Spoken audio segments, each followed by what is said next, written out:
चलो विद्यार्थी मित्रों, આપણે ગયા લેક્ચરમાં કાર્યની વાત કરી હતી। ચલ બળ દ્વારા કાર્ય, અચળ બળ દ્વારા કાર્ય, બે ટોપિક પૂરા કર્યા હતા, બરાબર। હવે કાર્ય બાદ આપણું જેમ ચેપ્ટરનું નામ છે કાર્ય, ઉર્જા અને પાવર, તો હવે વાત કરવાની છે ગતિ ઉર્જા, પછી કાર્ય અને ગતિ ઉર્જા વચ્ચેનો સંબંધ। ગતિ ઉર્જા પહેલા સૌપ્રથમ વાત કરીએ ઉર્જા એટલે શું। તો ઉર્જા કોઈ પણ પદાર્થમાં રહેલી કાર્ય કરવાની ક્ષમતા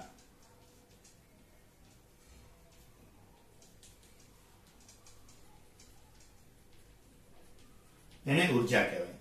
કોઈ પણ પદાર્થમાં રહેલી કાર્ય કરવાની ક્ષમતા કે ભાઈ તમે કેટલું કાર્ય કરી શકો છો। ધારો કે તમે વાંચવા બેઠા હોય તો કેટલા સમય સુધી એક ધારું વાંચી શકો છો, એ તમારી ઉર્જા કહેવાય। તો કોઈ પણ પદાર્થમાં રહેલી કાર્ય કરવાની ક્ષમતા, એ કાર્ય કરવાની ક્ષમતાને ઉર્જા કહેવાય। આપણે વાત કરવાની છે ગતિ ઉર્જા। તો કોઈ પણ પદાર્થમાં ગતિ દ્વારા તેમાં સંગ્રહાયેલી ઉર્જા, ગતિ દ્વારા સંગ્રહાયેલી ઉર્જાને ગતિ ઉર્જા કહેવાય,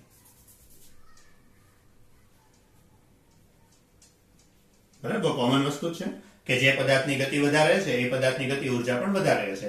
કે કોઈ પણ પદાર્થ હોય, તમે ધારો કે આમ સ્થિર ઉભા હોય, તમારી સાથે એક ધીમેથી સાયકલ અથડાય અને તમારી સાથે એ જ સાયકલ બહુ સ્પીડમાં અથડાય, તો તમને સ્પીડમાં અથડાય ત્યારે તમને અસર વધારે થાય છે। એટલે એનો અર્થ થઈ ગયો કે જ્યારે સાયકલ સ્પીડમાં હતી ત્યારે એની ઉર્જા પણ વધારે હતી, બરાબર। જ્યારે કોઈ પણ પદાર્થ અથડાય છે ત્યારે ખરેખર એક ઉર્જાનું જ બીજી ઉર્જામાં રૂપાંતર થાય છે। તો ગતિ ઉર્જા માટે એનું સૂત્ર જો કે આપણે સ્વીકારવાનું છે। આપણે ગઈકાલે એક સૂત્ર જોયું હતું, W બરાબર સંકલન F.dl। તો એના પરથી આ એક વસ્તુ કહેવાનું ભૂલાઈ ગઈ, ખાલી યાદ રાખવાનું છે કે W બરાબર સંકલન F.dl આવું જોયું હતું। આનો અર્થ એમ થઈ ગયો, સંકલન છે એટલે આપણે ત્રીજા ચેપ્ટરમાં લગભગ કહી દીધું હતું કે સંકલન હોય એનો અર્થ શું થઈ ગયો કે F અને dl નો આલેખ હોય તો આલેખનું ક્ષેત્રફળ કાર્ય દર્શાવશે। કારણ કે સંકલન હોય તો સંકલનનો અર્થ જ એવો થઈ ગયો કે F dl નું ક્ષેત્રફળ કાર્ય દર્શાવે। આપણે બે વસ્તુ ભણી ગયા હતા કે સંકલન હોય તો ક્ષેત્રફળ, વિકલન હોય તો ઢાળ,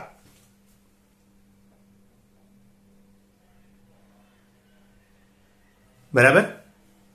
એટલે તો ગતિ ઉર્જા માટે એટલી વસ્તુ કે પદાર્થમાં ગતિ દ્વારા સંગ્રહાયેલી ઉર્જા એટલે ગતિ ઉર્જા। પાછા ટોપિકમાં આવી જાય, ઓલે ખાલી ટોપિકમાં ગમે ત્યાં લખી લેજો સાઈડ ઉપર।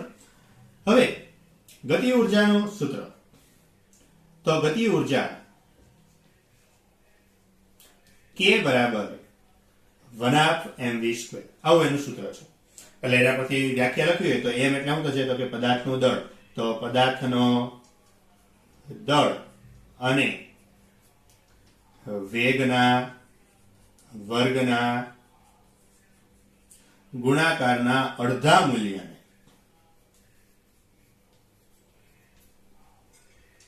ગતિ ઉર્જા કહેવાય। એટલે ગતિ ઉર્જા માટે તો વ્યાખ્યાની કોઈ પ્રોપર વ્યાખ્યા છે નહીં, ખાલી આટલી જ છે વ્યાખ્યા। તો ખરેખર ગતિ દ્વારા સંગ્રહાયેલી ઉર્જા, પણ સૂત્રના આધારે બનાવીએ તો વ્યાખ્યા કંઈક આવી બને કે K બરાબર 1/2mv²। પછી આપણી પાસે તમને ખબર હોય તો વેગમાન હતું કે વેગમાન p બરાબર mv, બરાબર। તો આ સમીકરણ 1 કહી દઈએ અને સમીકરણ 2 કહી દઈએ। તો જો સમીકરણ 1 ઉપરથી અને m વડે ગુણો અને m વડે ભાગો, ગતિ ઉર્જા અને k વડે દર્શાવે કાઇનેટિક એનર્જી।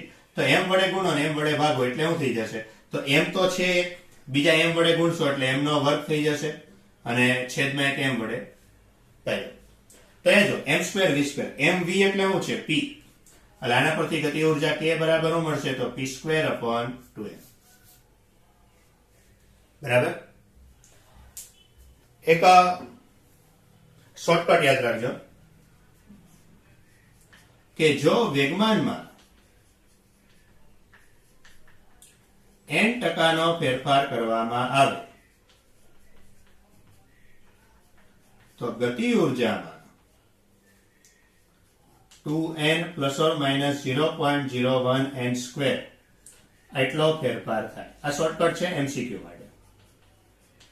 એટલે આવા દાખલા ઘણીવાર હોય છે. ઘણીવાર એવું પૂછે કે વેગમાનમાં 2% નો ફેરફાર કરવામાં આવે તો ગતિ ઉર્જામાં કેટલો ફેરફાર થાય. તમારે એવું કરી દેવાનું, અને 2% નો વધારો કરવામાં આવે એવું કે તો અહીંયા પ્લસ મૂકવાનું, 2% નો ઘટાડો કરવાનો હોય તો માઇનસ મૂકવાનું.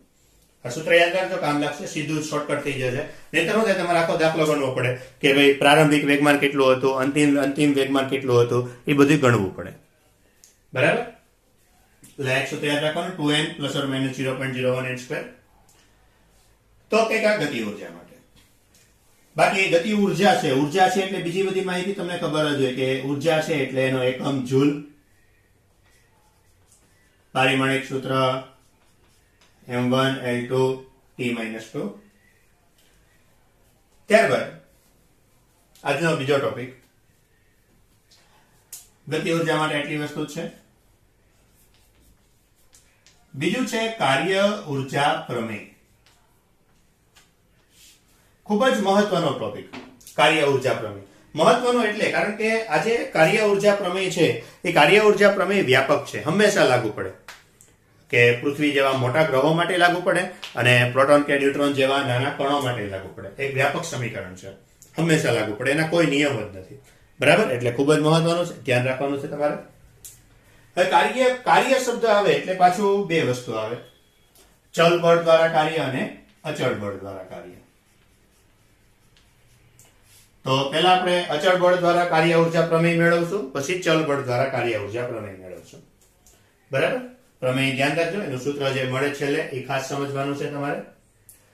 તો કાર્ય ઉર્જા પ્રમેય મેળવવા માટે ધારો કે પહેલા થોડુંક ધારવું તો પડશે.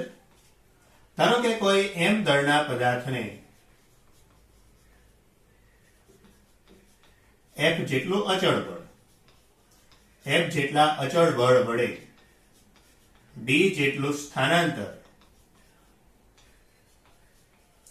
બળની દિશામાં કરવામાં આવે છે.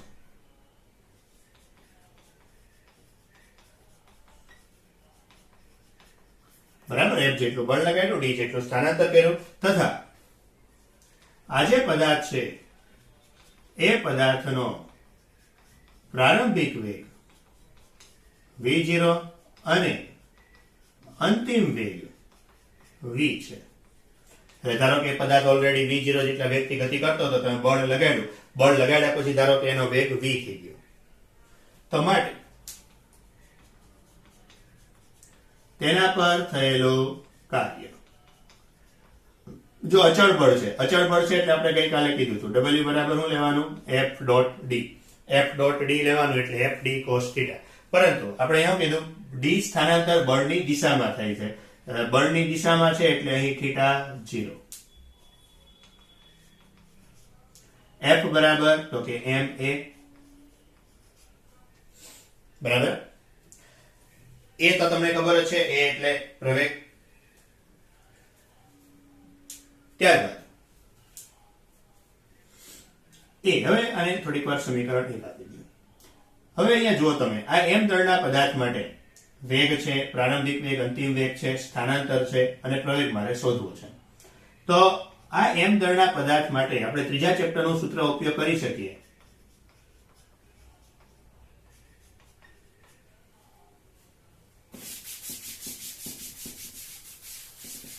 કે v² માઇનસ v0² બરાબર 2ad.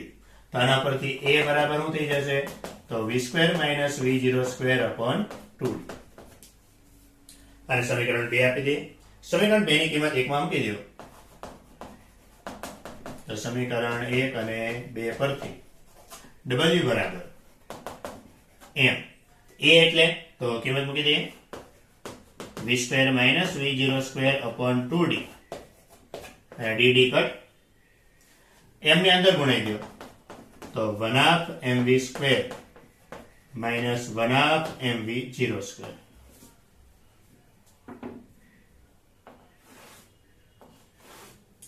હવે અહીંયા જુઓ 1/2 mv², તો અહીંયા આપણે કીધું 1/2 mv² એટલે ગતિ ઉર્જા, પરંતુ અહીંયા 1/2 mv02 2 છે.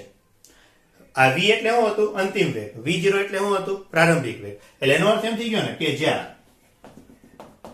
આ ખાલી 1/2mv² છે એને આપણે શું કહી શકીએ? અંતિમ ગતિ ઉર્જા એવું કહી શકીએ. અને એવી જ રીતે 1/mv02 છે એને આપણે શું કહી શકીએ? પ્રારંભિક ગતિ ઉર્જા. તો w બરાબર 1/mv² એટલે એને k વડે દર્શાવી દઈએ. પ્રારંભિક ગતિ ઉર્જાને k0 વડે દર્શાવી દઈએ તો k - k0 એટલે એને આપણે આ રીતે લખી શકીએ w બરાબર ડેલ્ટા k. આ શબ્દ ખાસ યાદ રાખજો, ડેલ્ટા k એટલે અંતિમ માઇનસ પ્રારંભિક. તો w બરાબર ડેલ્ટા k. આ w બરાબર ડેલ્ટા k છે એ સિદ્ધાંત, એ સૂત્ર એટલે જ કાર્ય ઉર્જા પ્રમેય. બરાબર? કાર્ય ઉર્જા પ્રમેયનો વિધાન લખવું હોય તો વિધાન શું થાય કે કોઈ પણ પદાર્થ પર કરેલું કાર્ય તે તેના ગતિ ઉર્જાના ફેરફાર જેટલું હોય છે. બરાબર? કે કોઈ પણ પદાર્થ હોય, પદાર્થ પર કરેલું કાર્ય કેટલું હોય છે? તો તેની ગતિ ઉર્જાના ફેરફાર જેટલું હોય છે. હવે અહીંયા જે આપણે જોયું અચળ બળ દ્વારા ગતિ ઉર્જા પ્રમેય જોયો. ટોપિક એનું સૂત્ર ફરીથી મેળવવાનું છે, પરંતુ હવે ચલ બળ દ્વારા. બરાબર? એટલે સૂત્ર તમને ફરીથી w બરાબર ડેલ્ટા k એવું સૂત્ર જ મળશે, પરંતુ ખાલી છે હું તો કે ચલ બળ દ્વારા કાર્ય ઉર્જા પ્રમેય. આગળનો ટોપિક એનો એટલે લખીએ કે ધારો કે m દળના પદાર્થ પર f of x જેટલું બળ લગાડते એવું લખીએ. એટલે કે એનો અર્થ કે x દિશામાં પદાર્થ ગતિ કરે છે, પરંતુ બળ છે x સાથે બદલાય છે. f of x જેટલું બળ x દિશામાં આપતા